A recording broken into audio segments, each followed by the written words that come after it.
Surviving war is one thing. Surviving the effects of war after coming home can sometimes be a battle within itself. For John Osborne, he found art as an outlet to help cope, and he explains why certain pieces will never be finished. Did you talk much about your time in the service? Long time did.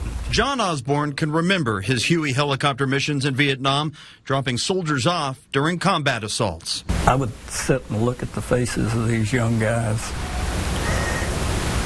And most of them 17, 18, 19 years old. That you're dropping off. And I would think, you know, is this one gonna come back? Is this one gonna get hurt?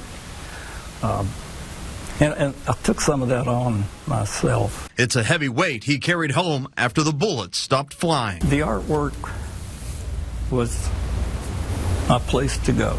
I would sit up late working on it to keep from having nightmares. The nightmares probably were the worst part of the whole thing after coming home. With each pencil mark or brushstroke, he could escape those nightmares. Animals, scenery.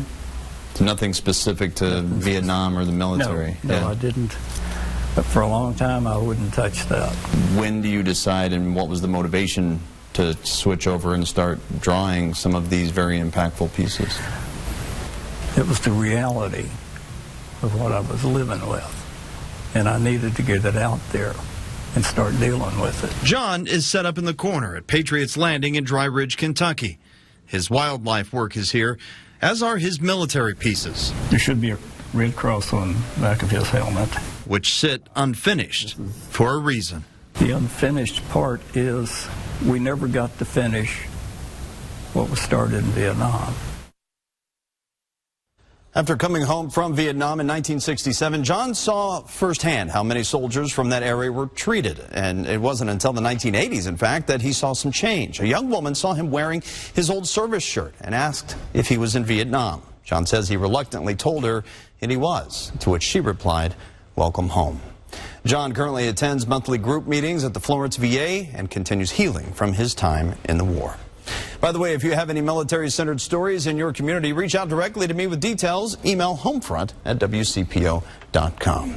Hey, before we go on, don't want to interrupt, but I just want to say this Homefront series is terrific, and we don't often have a chance to pat you on the back, but I think it's certainly something that everybody in the Tri-State probably enjoys very much. I appreciate that, the kind words, and I appreciate all the veterans that allow me to tell their stories and allow me to. Well, as a veteran yourself, you're the perfect person for it, so that's good. I certainly enjoy it, so thank you very much for all your service in the community, and thank you for coming back. You